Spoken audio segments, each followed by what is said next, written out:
దేవునామానికి స్తోత్రం. ప్రభువైన యేసు నామంలో మీ అందరికీ వందనాలు. ఈరోజు ఇలా ఈ సాయంకాల సమయంలో ఈ వీడియో ద్వారా మీ ముందుకు రావడానికి గల కారణం ఏంటంటే, రీసెంట్గా ఒక అరాచకమే జరిగిందని చెప్పొచ్చు. అదేంటంటే, కొంతమంది హైందవులు వాళ్ళు బైబిల్లో కొన్ని అంశాలను చూపిస్తూ అందులో బూత్ ఉందని, తద్వారా బైబిల్ ఒక బూత్ పుస్తకం అని ఇలా మాట్లాడుతూ, అంతేకాదు వాళ్ళు బైబిల్ని కాలుతో తొక్కడం కూడా జరిగింది. అంటే వీళ్ళని మతోన్మాదులు అనడంలో నాకైతే తప్పేం కనబడలేదు. ఈ జరిగిన పనికి గాను మేమే కాదు, క్రైస్తవ ప్రపంచమంతా ఎంతగానో బాధపడుతూ ఉంటుంది. కొంతమంది మాట్లాడవచ్చు, మాట్లాడలేకపోవచ్చు. అసలు ప్రపంచం మొత్తంగా బైబిల్ని అంత గొప్పగా అనుకుంటూ ఉండగా వీళ్ళకి ఏమాత్రం జ్ఞానం ఉందని ఇలా మాట్లాడుతున్నారు. నిజానికి వాళ్ళు బైబిల్ని సరిగ్గా చదవలేకపోతున్నారు. ఆ వీడియో చూస్తే అందరికీ అర్థమవుతుంది. సరిగ్గా పలకడం కూడా రావట్లేదు. ఎవరో చెప్పుంటారు, ఒక అంశం పట్టుకొని వాళ్ళు అలా మాట్లాడుతున్నారు. దీని గురించి మాట్లాడాలని ఆశపడుతున్నాం. మన మధ్య బ్రదర్ జాన్ కొయ్య గారు ఉన్నారు. వందనాలు సార్. వందనాలండి. మరి ఈ విషయం మీద మాట్లాడాలి అని నేను మీ ముందుకు వచ్చాను. ఇది చాలా బాధాకరమైన విషయం. మరి క్రైస్తవ సమాజం దీనికోసం అందరూ కూడా రెస్పాండ్ అవ్వాలి, స్పందించాలి అని నేను ఆశపడుతూ ఉన్నాను. ప్రతి ఒక్కరూ మాట్లాడాలి. చాలామంది క్రైస్తవులు ఉన్నారు, చాలామంది క్రైస్తవ సేవకులు ఉన్నారు. మన మనోభావాల్ని పూర్తి స్థాయిలో దెబ్బతీసేశారండి. బైబిల్ ఒక బూతు పుస్తకం అని, అంతేకాకుండా అక్కడతో ఆగకుండా మరి కాలు కిందేసి తొక్కడం అనేది చాలా బాధాకరమైన విషయం. అంటే వారు గర్వంతో ఉన్నారు. ఇలాంటి పనులు ఎవరు చేస్తారంటే త్రాగుబోతులు, తిరుగుబోతులు, ఏ పని పాటు లేనివారు వారు మాత్రమే ఇలాంటివన్నీ చేస్తారండి. నిజమైన హిందువులు ఇలాంటి కార్యక్రమాలు చేయరు. వాళ్ళందరినీ ఆహ్వానిస్తారు. కానీ ఇలాంటి కొందరు వల్ల మొత్తం హిందూ సమాజానికి చాలా మరి చెడ్డ పేరు వస్తుందని చెప్పాలి. నిజానికి వీళ్ళు మతోన్మాదులండి. ప్రేరేపించే వారు ఉన్నారండి. ఖచ్చితంగా ప్రేరేపణ అనేది తెలుస్తుంది. ఎందుకంటే వాళ్ళు చదవలేకపోతున్నారు కనుక ప్రేరేపణ మిడిమిడి జ్ఞానంతో వీళ్ళు నేర్చుకొని వీళ్ళకి చెప్పినోడికి రాదు, వీళ్ళకి తెలియదు. ఇది మనం మొట్టగా గమనించాలి. మరి నేను ఈ పని చేసిన వారికి అడుగుతున్నాను, ఒక ప్రశ్న అడుగుతానండి. మరి మీ గ్రంథాల్లో ఏముందో మీకు తెలుసా? ఎందుకంటే వాళ్ళు హిందువులని వాళ్ళు డిక్లేర్ చేసుకున్నారు ఆ వీడియోలో మనం చూస్తే. మరి వారి గ్రంథాల్లో ఏముందో వాళ్ళకి తెలుసా అనేది మొట్టమొదటిగా నా ప్రశ్న. వాళ్ళు ఇలా చేసిన వారికి కనుక హైందవ సమాజం, మీరు మీ గ్రంథాల్లో ఏముందో మీరు చదవండి, మంచిని స్వీకరించండి, చెడుని విసర్జించండి, మంచివారు చేసే పనులు. కానీ ఇలాంటి వారు దారుణమైన వారు ఏమండి, అటు కానివారు ఇటు కానివారు అంటాను నేనైతే కనుక. అంత దరిద్రులు మీకు అర్థమవుతుందండి. నేను వాళ్ళకి ఏం ప్రశ్న వేస్తున్నానంటే, నా దగ్గర భాగవతం ఉందండి, చూడండి.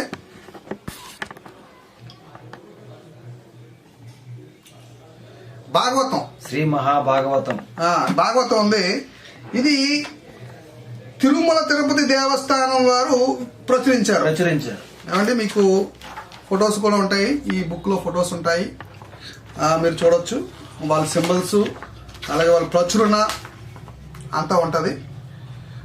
ఈ బుక్లు మీరు కొని తెచ్చుకోండి. ముందు ఆ విషయాలు మాకు చెప్తే మేము వింటాం కదా. ఈ బుక్లో ఏముందో మరి మీరు చెప్తే మేము వింటాం. ఒకసారి చూద్దాం. ఇందులో 4వ స్కందం అనే ఒక స్కందం ఉంది. 4వ స్కందము 4వ పద్యం. చాలా సింపుల్ అండి. భాగవతం 4వ స్కందము 4వ పద్యం. అది కూడా ఒకసారి చూద్దామండి. మీరు ఇక టిక్ పెట్టిన చూడండి.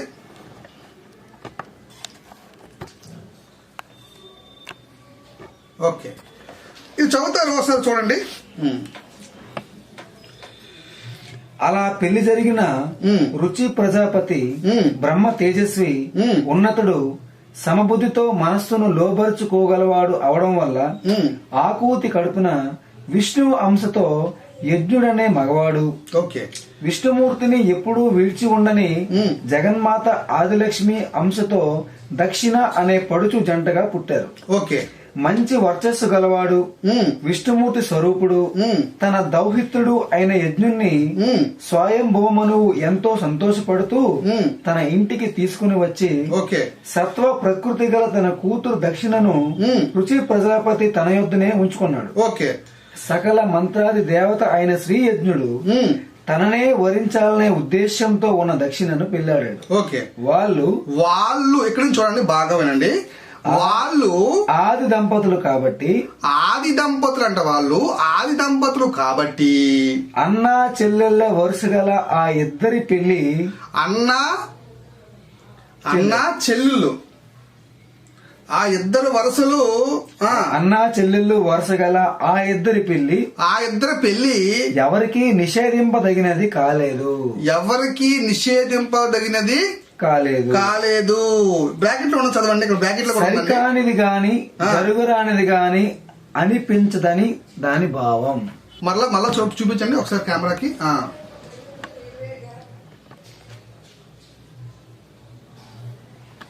ఓకే, అంటే ఇక్కడ అన్నా చెల్లెళ్ళు యొక్క పెళ్లి, వాళ్ళిద్దరూ ఆది దంపతులు కాబట్టి ఓకే, ఇది సరికానిది కాదని అనుకోరనమాట. కరెక్ట్, అది కరెక్ట్. అంటే అన్నా చెల్లెళ్ళు పెళ్లి చేసుకోవచ్చు అని భాగవతం చెప్తుంది. ఇలాంటివి చెప్పండి ప్రపంచానికి, ఎవరైతే ఈ పని చేశారో ఇలాంటివి చెప్పండి. అంటే వాయా వరుసలు ఉన్నాయా ఇక్కడ ఈ పుస్తకంలో? మీకు అర్థమవుతుందా? ఇంకా చాలా ఉన్నాయండి, నేను తీసి చూపించగలను, 100 చూపిస్తాను నేను. ఇలాంటివి ఉన్నాయి ఏమండి, కానీ వారిలాంటి బుద్ధి నాకు లేదు. క్రైస్తవ సమాజానికి అటువంటి వారిలాంటి బుద్ధి కానీ వాళ్ళంటి అహంకారం కానీ మాకు లేదు.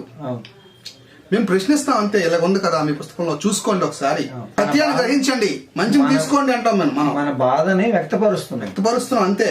అంతవరకు మేము లిమిట్ గా ఉంటామండి. ఇక్కడ వాయు వరుసలు లేవు పుస్తకంలో. మరి దీన్ని బూతు పుస్తకం అన్నా, మరొక మనోభావాలు దెబ్బతిద్దామా? కరెక్ట్ కాదు కదండి. కనుక మీ పుస్తకాల్లో ఏముందో ముందు మీరు తెలుసుకొని ప్రపంచానికి తెలియజేయండి, నిజాన్ని తెలియజేయండి. ఇక్కడ అన్నా చెల్లెలకు పెళ్లి చేయడం తప్పు కాదు అని ఉంది మీ పుస్తకంలో. అది ఆది దంపతులు కాబట్టి అది నిషేధింపదగినది కాదు అంటున్నారు. ఇప్పుడు బైబిల్ చేస్తున్నారు. ఇప్పుడు బైబిల్ చూద్దామండి. ఎక్కువ మరి పాయింట్లు చెప్పాలని నేను అనుకోవట్లేదు హిందూ గ్రంథాల నుంచి, ఎందుకంటే వారి మనోభావాలు దెబ్బతీయాలని నాకు లేదు. ఏమండి, మనకు సంస్కారం ఉంది. ఇప్పుడు మనం బైబిల్లోంచి ఆన్సర్ చేద్దామండి. ఎవరైతే ఇలాంటి భావాల్లో ఉన్నారో వారికి మనం బైబిల్లోంచి ఆన్సర్ చేద్దాం.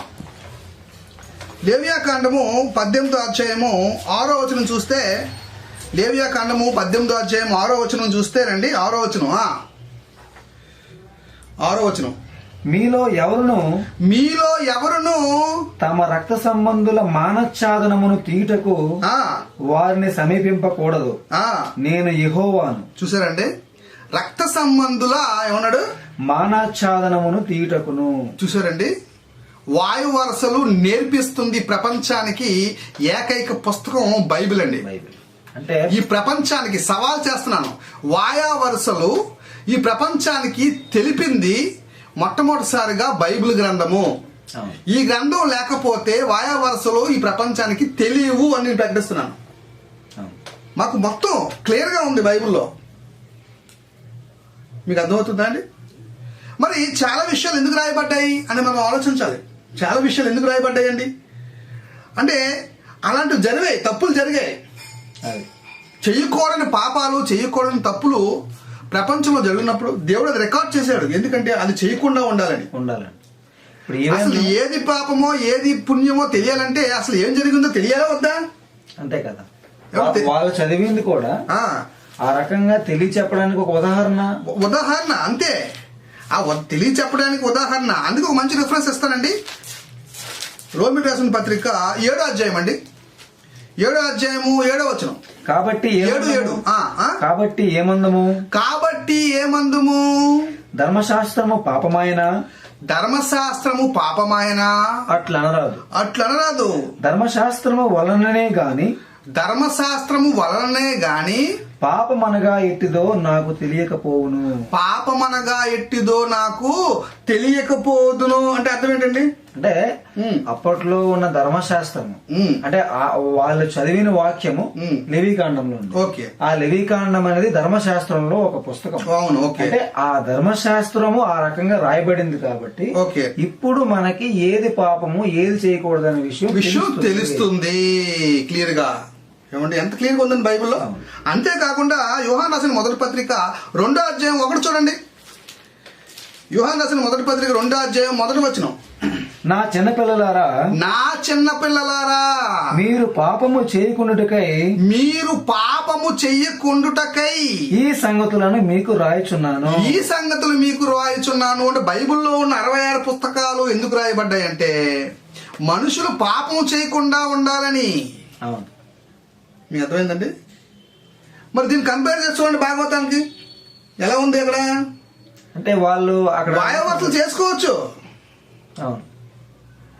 మన బైబిల్ ఎలాగుంది? రక్త సంబంధాలు చేసుకోకూడదు, తప్పు చేయకూడదు వాళ్ళతో. ఇంకా చెప్పాలంటే వాళ్ళు చదివిన వాక్యం ఉంది కదండి, దాని కంటిన్యూషన్ లోకి వెళ్తే ఇలా చేస్తే ఎంత డేంజరో కూడా ఉంటది. అవునండి. వాళ్ళు ఒక పాయింట్ నే చూపిస్తున్నారు. ఓకే. ఇప్పుడు అదే మనం ఈ భాగవతంలో చూసుకుంటే ఆ నెక్స్ట్ ఇంతకు మించి ఏం చేయాలో చూపిస్తారు. ఓకే.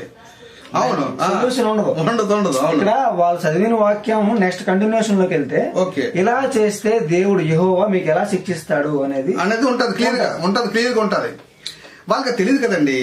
మీకు అర్థం ఇక్కడ క్లియర్ గా అక్కడ ఉన్న కనుక అంటే తెలియజేయాలి ప్రపంచం ఇది తప్పు ఇలా జరిగింది. లోతు సందర్భం తీసుకోండి, ఇది తప్పు ఇలా జరిగింది మీరు చేయకూడదు అన్నాడు బైబిల్ అలా క్లారిటీ ఇచ్చింది మాకు. అక్కడ ధర్మశాస్త్రం అలా ఉంది కనుక పాపం ఏంటిదో మాకు తెలిసింది. ఇప్పుడు యోహాను రాసిన పత్రిక 2:1 ఏం చెప్పాడు? పాపము చేయకుండా ఉండటానికి ఇవన్నీ రాయబడ్డాయని చెప్పాడు అనమాట. అంటే పాప రహితులుగా మనిషిని చేయటానికి బైబిల్ గ్రంథం వచ్చింది. ఏది మంచి మార్గం, ఏది చెడు మార్గం ప్రపంచానికి తెలియజేసింది. మీకు అర్థమైందండి? కానీ వీళ్ళకి ఇలాంటి జ్ఞానం లేదు కనుక ఏదైనా వాళ్ళు మాట్లాడతారు. ఏమంటే ఇంకా చూపిస్తానండి, ఇంకా కొన్ని విషయాలు ప్రపంచానికి తెలియజేయాలనుకుంటున్నాను. ఒకసారి మనం చూద్దామండి. ఏమంటే ఇలాంటి ఆజ్ఞలు ఇచ్చాడా? వాళ్ళు ఏమన్నారంటే మరొక అభియోగం వీడియోలో వేశారండి. ఏంటంటే వీరు మా గుళ్ళని పడగొట్టేస్తారు, విగ్రహారాధనని ఎరగొట్టేస్తారు, విగ్రహాలు పడగొట్టేస్తారు, ఎరగొట్టేస్తారు అన్నట్టుగా వాళ్ళ వీడియోలో చెప్పడం జరిగింది. దానికి కారణాలు కూడా నేను అది కూడా క్లియర్ చేస్తానండి. ఎందుకంటే అలాంటి మూర్ఖులకి బైబిల్ తెలియదు కనుక అది తెలియజేయాలి. వాళ్ళు కాకపోయినా ఎవరైతే హైందవ సహోదరులు ఉన్నారో వాళ్ళు కూడా తెలియజేయాలి. వాళ్ళ వెనకుండి నడిపిస్తున్న వాళ్ళకైనా తెలియాలి, అబ్జర్వ్ చేయాలి వాళ్ళు కూడా. ఇర్మియా గ్రంథం 7వ అధ్యాయము 22 నుంచి 23 వచనాలు 2 వచనాలు చూస్తే ఇర్మియా గ్రంథము 7వ అధ్యాయం 22 నుంచి 23 వరకు నేను ఐగుప్తు దేశంలో నుండి మీ పితరులను రప్పించిన దినమున దహన బలులను గురించి గాని బలులను గురించి గాని నేను వారితో చెప్పలేదు. అట్టి వాటిని గూర్చి నేను ఏ ఆజ్ఞ ఇవ్వలేదని దేవుడు ఇక్కడ మాకు చెప్తున్నాడు. అవును. ఈ ఆజ్ఞ మాత్రమే నేను వారికి ఇచ్చితిని. ఏదనగా ఏంటంటే నా మాటలు మీరు అంగీకరించిన ఎడల నేను మీకు దేవుడినై ఉంటాను. మీరు నాకు జనులై ఉంటారు. మీకు క్షేమము కలుగునట్లు నేను మీకు ఆజ్ఞాపించుచున్న మార్గం అంతటి యందు మీరు నడుచుకొనుడి. మంచి మార్గం చూపించాడండి. ఈ మార్గంకి వెళ్తే తప్పు, ఈ మార్గంకి వెళ్తే మంచి అని చెప్పాడండి. ఎంత క్లియర్గా చెప్పాడండి. మీకు అర్థమవుతుందా? ద్వితీయోపదేశకాండం చూడండి. ద్వితీయోపదేశకాండము 9వ అధ్యాయము 4 నుంచి 6 వరకు అక్కడ చూడండి. అక్కడ ఏముందో 9వ అధ్యాయము 4 నుంచి 6 వరకు అండి. నీ దేవుడునైన యెహోవా నీ ఎదుట నుండి వారిని తోలివేసిన తర్వాత నేను ఈ దేశమును స్వాధీన పరుచుకున్నట్లుగా యెహోవా నా నీతిని బట్టి నన్ను ప్రవేశపెట్టినని అనుకోవద్దు. నా నీతిని బట్టి ప్రవేశపెట్టాడని అనుకోవద్దు. ఈ జనముల చెడుతనమును బట్టి యెహోవా నీ ఎదుటి నుండి వారిని వెలగొట్టుచున్నాడు. ఈ జనముల చెడుతనం బట్టియే. అంటే ఏ చెడుతనం ఉంది వాళ్ళకి? వాయు వరుసలు తెలియవు. అవును, వాయు వరుసలు లేవు. ఇలాంటివన్నీ ఉన్నాయి. దేవుడు ఆజ్ఞను వాళ్ళు మీరిపోయారు. ఏమండి? చెడుతనం విస్తరించింది కనుక మీ వల్ల ఆ దేశం మీరు ఆక్రమించుకోలేదు. ఏమండి వారి చెడుతనం ఉంది, వారికి చెడుతనం ఉంది అంటున్నాడు చూడండి. వారి దేశమునకు వచ్చి దాన్ని స్వాధీనపరుచుకున్నటకు ఓకే నీ నీతి అయినను నీ హృదయ యథార్థత అయినను హేతువు కాదు. ఓకే ఈ జనముల చెడుతనమును బట్టియే యెహోవా నీ పితరులైన అబ్రహాము, ఇస్సాకు, యాకోబులతో ప్రమాణము చేసిన మాటను స్థాపించుటకై ఓకే నీ దేవుడైన యెహోవా వారిని నీ ఎదుటి నుండి వెలగొట్టుచున్నాడు. ఇదండి కారణం. ఎంత క్లియర్ కారణం ఉందండి ఇక్కడ బైబిల్లో. అలాంటి కారణాలు మీ పుస్తకంలో చూపించండి, మేము నమ్ముతాం కదా. ఇర్మియా గ్రంథము 19వ అధ్యాయము 4 నుంచి 6 వరకు చూద్దామండి. ఇర్మియా గ్రంథము 19వ అధ్యాయము 4 నుంచి 6 వరకు. ఏలయనగా వారు నన్ను విసర్జించి ఈ స్థలములో అపచారం చేసి ఉన్నారు. ఈ స్థలములో అపచారం చేశారు. వారైనను వారి తండ్రులైనను యోధా రాజులైనను ఎరుగని అన్య దేవతలకు దానిలో ధూపము వేసి నిరపరాధుల రక్తము చేత ఈ స్థలమును నింపిరి. నిరపరాధుల రక్తం చిందించారంట అక్కడ. నేను విధింపనదియు సెలవీయనిదియు నా మనసునకు తోచనిదియునైన ఆచారమును ఆచారాన్ని ఆచరించారట.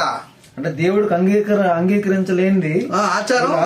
ఏంటి ఆచారం చూద్దామండి. తమ కుమారులను ఆ ఆచారం ఏంటంటే, ఆ దుష్టాచారం ఏంటంటే, పనికిమాలిన ఆచారాలు ఏంటంటే ఇక్కడ చెప్తున్నాడు. తమ కుమారులను దహన బలులుగా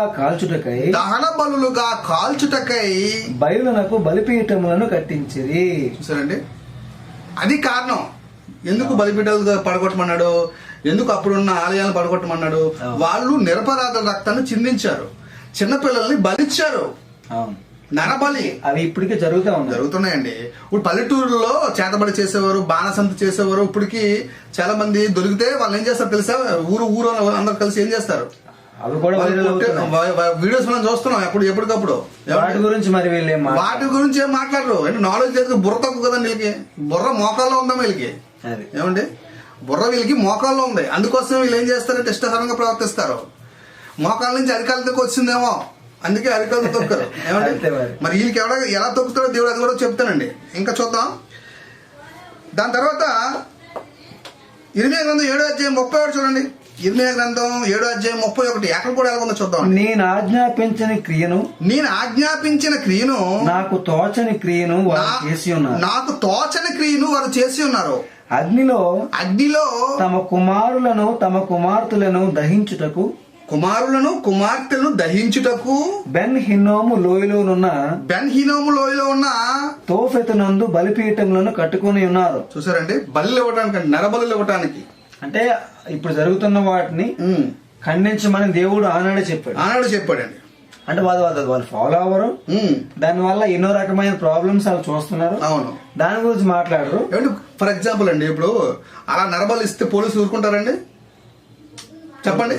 అని తొక్కే వాళ్ళు బైబిల్ తొక్కుతున్నారే, ఆ నరబలు ఇస్తే, గుళ్ళు దగ్గర నరబలు ఇస్తే పోలీసులు ఊరుకుంటారా? ప్రభుత్వం ఊరుకుంటారా? ఊరుకోదు కదా. తప్పుని ఖండిస్తే తప్పేముందండి? ద్వితీయోపదేశకాండం 12వ అధ్యాయము 29 చూడండి. ద్వితీయోపదేశకాండం 12వ అధ్యాయం 29 నుంచి 32 వరకు చూద్దామండి. నీవు వారి దేశమును స్వాధీనపరుచుకొనుటకు వెళ్ళుచున్న జనములను నీ దేవుడైన యెహోవా నీ ఎదుట నుండి నాశనం చేసిన తరువాత నీవు వారి స్వాస్థ్యమును స్వాధీనపరుచుకుని వారి దేశంలో నివసించినప్పుడు వారు నీ ఎదుటి నుండి నశింప చేయబడిన తరువాత నీవు వారి వెంట వెళ్లి చిక్కుబడి వారి దేవతలను ఆశ్రయింపగోరి ఈ జనములు తమ దేవతలను కొలిచినట్లు నేను చేసేదనని అనుకోనకుండా జాగ్రత్తగా ఉండవలెను. తమ దేవతలకు వారు చేసినట్లు నీవు నీ దేవుడైన యెహోవాను గూర్చి చేయవలదు. ఎలాగనగా యెహోవా ద్వేషించు ప్రతి హేయక్రియను వారు తమ దేవతలకు చేసిరి. వారు తమ దేవతల పేరిట తమ కుమారులను తమ కుమార్తెలను అగ్నిహోత్రములో కాల్చివేయుదురు కదా. ఏమండి, అగ్నిహోత్రములో కాల్చారు. అందుకే కోల్చమన్నాడు, అందుకే పడగొట్టమన్నాడు. మీకు అర్థమైందండి? యెహోవా ఇక్కడ ఎందుకు ఇలా చేశాడు చెప్తున్నాను. అందుకే యెహోవా ఇక్కడ ఎందుకు ఇలా చేశాడు? ఏమండి, పిల్లల్ని బలిచ్చారండి, అందుకే అలా చేశాడు.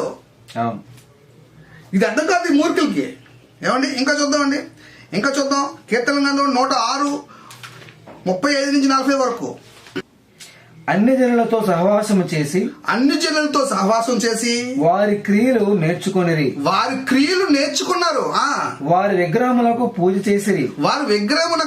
చేసిరి. అవి వారికి ఉరి ఆయను. ఎందుకంటే కింద వివరిస్తారు చూడండి.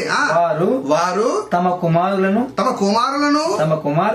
కుమార్తెలను బలిగా అర్పించారు. అది ప్రాబ్లం. నిరపరాధ రక్తము అనగా తమ కుమారుల రక్తము తమ కుమార్తెల రక్తము ఒలికించిరి. కనాను దేశపు వారి బొమ్మలకు వారిని బలిగా అర్పించిరి. ఆ రక్తము వలన దేశము అపవిత్రమాయను. తమ క్రియల వలన వారు అపవిత్రులైరి. తమ నడవడిలో వ్యభిచరించారు. కావున యెహోవా కోపము ఆయన ప్రజల మీద రగులుకొనెను. అదే కారణం చెప్తున్నాడండి. విగ్రహార్థం చేయడమే కాకుండా ఆ విగ్రహానికి ఏం చేశారంటే వీళ్ళు బలిగా అర్పించారు పిల్లల్ని. అంతేకాదు అదే ఏరియాలో వ్యభిచారం చేశారు. కనాను దేశపు వారి బొమ్మలకు వారిని బలిగా అర్పించిరి. ఆ రక్తము వలన దేశము అపవిత్రమైన. దేశం అంతా అపవిత్రమైంది. తమ క్రియల వలన వారు అపవిత్రులయ్యారు. తమ నడవడిలో వ్యభిచరించారు. అంటే వీళ్ళు ఏంటేట్ చేశారంటే తాగుడు, తిరుగుడు, గెంతుడు, బలి అర్పించడం, పిల్లల్ని వ్యభిచరించడం. మీకు అర్థమైందండి? ఇప్పుడు ఈ బైబిల్ మట్టిన కూడా ఇలాంటివే చేస్తుంటారండి. నిజంగా మంచిగా ఉండే హైందువులు అలా చేయరండి. మీకు అర్థమవుతుందా? అలాంటివి ఖండించింది బైబిల్. ఇది ప్రభుత్వం ఖండిస్తుంది, పోలీసులు ఖండిస్తారు. అలా చేస్తే ఒప్పుకుంటారా? బలిగా పిల్లల్ని అర్పిస్తే ఒప్పుకుంటారండి? బైబిల్ అలా అంత క్లియర్గా చాలా చక్కగా చెప్పిందండి బైబిల్. అసలు అర్థం కాదు ఈ ప్రపంచానికి. లేవికాండం 18:21 చూద్దామండి. నీవు ఏ మాత్రమును నీ సంతానమును మోలేకు నిమిత్తము అగ్నిగుండమును దాటనీయకూడదు. నీ దేవుని నామమును అపవిత్రపరచకూడదు. నేను యెహోవాను. ఎంత క్లియర్ గా ఉందండి ఇక్కడ. ఏమంటే చంపే ప్రక్రియలు ఉన్నాయి. మూఢాచారాల్ని దేవుడు ఖండించాడు. అందుకే ఆ గుళ్ళను పడగొట్టించాడు. అందుకే ఆ దేశాన్ని ఆక్రమించమన్నాడు. కారణం ఉంది, మాకు చెప్పుకోవడానికి కారణం ఉంది. మీ పుస్తకాల్లో కారణం ఎక్కడుంది? ఇలాంటి వారు బైబిల్ తొక్కారు కనుక అలా జరుగుతుందని ముందుగానే ప్రవచనంలో చెప్పాడండి. హెబ్రీ పత్రికలో మనందరికీ తెలిసిన విషయం. హెబ్రీ పత్రిక 10వ అధ్యాయము 29వ వచనం. ఇట్లుండగా దేవుని కుమారుని పాదములతో త్రొక్కి అని ఉందండి ఇక్కడ. అవును, ఇట్లుండగా దేవుని కుమారుని పాదములతో త్రొక్కి అని ఉంది. అంటే ముందుగానే రాయించాడు దేవుడు. అవును, ఇప్పుడు వీళ్ళు చేసిన పని ముందే చెప్పేశాడు. వీళ్ళు త్రొక్కారు కనుక మరి వీళ్ళకి ఎలాంటి శిక్ష వస్తుందంటే, ఇలాంటి వారికి అందరికి ఎలాంటి శిక్ష వస్తుందంటే బైబిల్ చెప్పిందని అది కూడా నేను చెప్తున్నాను. యెషయా గ్రంథము 63వ అధ్యాయము 1 నుంచి 6 వచనాలు మనం గమనిద్దామండి. ప్రేక్షకులారా మీరు గమనించండి. ఇలాంటి వారి గతి ఇదే. ఇలాంటి కార్యక్రమాలు ఎవరైతే చేస్తున్నారో, బైబిల్ తొక్కడం కానీ, బైబిల్ కాల్చడం కానీ, ఏమండి బైబిల్ని భయంకరంగా బూతులు తిట్టడం కానీ, అలాంటి వారి కోసం మాత్రమే ఇది ఈ రిఫరెన్స్. ఏమండి స్పెషల్ అన్నమాట. వీళ్ళకి జరగబోయే సంగతిని తెలియజేస్తున్నాను. వాళ్ళు లాస్ట్కి బ్రతికిదే. అదేంటంటే చూడండి, రక్తవర్ణ వస్త్రములు ధరించి రక్తవర్ణములు వస్త్రములు ధరించి ఎదోము నుండి వచ్చుచున్న ఇతడెవడు ఎదోము నుండి వచ్చుతున్న ఇతడెవడు శోభిత వస్త్రము ధరించిన వాడే శోభతి వస్త్రము ధరించుకున్న వాడే గంభీరముగా నడుచుచు గంభీరంగా నడుచుచు బోష్రా నుండి బలాతిశయంతో వచ్చుచున్న ఇతడెవడు ఎవరు నీతిని బట్టి మాట్లాడుచున్న నేనే నీతిని బట్టి మాట్లాడుతున్నా నేనే రక్షించుటకు బలాఢ్యుడనైన నేనే రక్షించుటకు బలార్జునైన నేనే నీ వస్త్రము ఎర్రగా ఉన్నదేమి నీ వస్త్రము ఎర్రగా ఉన్నదేమి నీ బట్టలు ద్రాక్ష గానుగును త్రొక్కుచుండు వాని బట్టల వలె ఉన్నవేమి. ఏమంటే కొన్ని దేశాలు ఉంటాయండి, ఫ్రాన్స్ ఇలాంటి దేశాలు ఉంటాయి. ఆ దేశాల్లో అండి ఒక తొట్టు ఉంటుందండి. ఆ తొట్టులోనండి ద్రాక్ష పళ్ళు వేస్తారు. ద్రాక్ష పళ్ళు వేసి కాలుతో తొక్కుతారు అనమాట. ఆ సందర్భాన్ని చెప్తున్నాడు ఆ టైప్ లో. ఏమంటే వీళ్ళందరినీ అలాగా ఆ తొట్టులో వేసి దేవుడు యేసు ప్రభు వారు వాళ్ళని తొక్కుతాడండి. ఎందుకంటే ఇప్పుడు మన బైబిల్ తొక్కారు కదా, ఈ బైబిల్ తొక్కారు కనుక ఏదో ఒక రోజు ఏమండి వీళ్ళందరినీ తొట్టులో వేసి తొక్కుతాడు అంటున్నాడు. చూడండి, చదవండి. ఒంటరిగా ద్రాక్ష గానుగను తొక్కితిని జనంలో ఎవడును నాతో కూడా ఉండలేదు. కోపగించుకొని వారిని త్రొక్కితిని రౌద్రము చేత వారిని అనగదొక్కితిని వారి రక్తము నా వస్త్రముల మీద చిందినది నా బట్టలన్నీ డాగులే పగ తీర్చుకున్న దినము నా మనస్సునకు వచ్చెను విముక్తి చేయదగిన సంవత్సరము వచ్చి ఉండెను. మీకు అర్థమైందా? కోపము కలిగి జనములను త్రొక్కివేసి ఆగ్రహపడి వారిని మత్తిల్ల చేసి వారి రక్తమును నేల పోసివేసి ఏమంటే ఇది శిక్ష, రాబో వారికి శిక్ష, రాబో దినాలలో ఇదే శిక్ష ఇలాంటి పనులు చేసేవారికి. ఏమండి కనుక బుద్ధిహీనులకు నేను చెప్తున్నాను, బైబిల్ తెలియకపోతే తెలియనట్టు ఉండండి. తలా తెలియదు, మీకు తోక తెలియదు. ఏమండి పోనీ మీ గ్రంథాల్లోంచి ఎవరో తెలుసా, అదే ఏడ్చారా, అది ఆడలేదు. కనుక మీ బుద్ధిహీనతను బయట పెట్టుకున్నారు. ఎందుకంటే మీకు చేత కాదు, మీ గ్రంథాల్లో ఏముందో మీకు తెలీదు, అది మీరు ఎలాగా నిరూపించుకోలేరు. ఏమండి మరి వ్యభిచారం అయిన వాడు అవతల వాడిని వ్యభిచారం అన్నట్టుగా ఏమంటే వీళ్ళు ప్రవర్తిస్తున్నారు. కనుక ఇలాంటి వారికి దేవుడే బుద్ధి చెప్తాడు. మరి క్రైస్తవ సమాజం అంతా కూడా స్పందించాలని నేను ఆశపడుతున్నాను. ముఖ్యంగా క్రైస్తవ సమాజం ఈ విషయమై స్పందించాలి. ఇంతటితో ఈ వీడియో ముగిస్తున్నాను. రఘు, ఇదిగో మీ పరిశుద్ధ గ్రంథం. పరిశుద్ధ గ్రంథం ఉంది కదా, సెక్స్ గ్రంథం, పరిశుద్ధ గ్రంథము ఏంటి ఎంత పలసగా ఉన్నాయి పేపర్లో? పేపర్లే. ఇదిగో అంటే ముడ్డాయి తుడుచుకోవడానికి. ఇదిగో లెవియా ఖండము చూపించు వాడికి. లెవియా ఖండము 100 పైది 81 27 చూసుకో. తీసే డైరెక్ట్ 81 తీసే పేజ్ నెంబర్ చూపెట్టు. ఇదిగోరా 105 పేజీ. ఇదిగో కింద చూసుకో.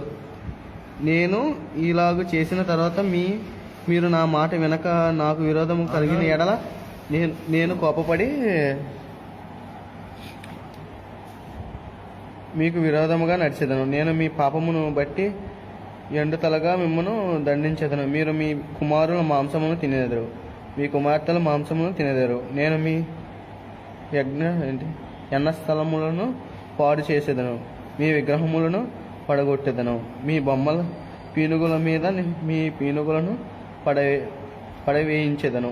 నా మనస్సు మీ యందు హాస్యపడును. నేను మీ పట్టణమును పాడు చేసేదను, మీ పరిశుద్ధ స్థలములను పాడు చేసేదను. ఆడే బ్రోకరు. మీ సువాసన గల వాటిని సువాసన నేను మీ దేశమును పాడు చేసిన తరువాత దానిలో కాపురం ముందు మీ శత్రువులు దాన్ని చూసి ఆశ్చర్యపడెదరు. ఎరా మీరు బైబిల్ని బాగా నమ్ముతారంట కదా, ఇదిగో కరెక్ట్గా చూసుకోండి. మీ ఏసే చెప్పాడు. ఇదిగో తొక్కరా, భర్త తొక్కు ఆగా అలా కొంచెం కాలుంచా. ఇది కొంచెం తినేరు అట్ట. ఇదిగో ఈ పరిశుద్ధ గ్రంథం. మేము పరిశుద్ధ గ్రంథాలను మేమేం తొక్కట్లేదమ్మా, మేము భూత గ్రంథాలను తొక్కుతున్నాం. ఓకేనా? నాన్న ఓకేనా గొర్రె ఓకే. ఓకే. అది ఇంకోటి ఏంటంటే మీ ఏ చెప్పినవి అన్ని మీరు చేస్తారంటున్నారు కదా, అలాగే ఒకసారి ఏ దేవుడు విగ్రహం పడగొడతారో, ఏ దేవుడు గుడి మీద చెయ్యడతారో చెయ్యండి. దాని చూడగలరు మీకు గుడ్డను యాగమాప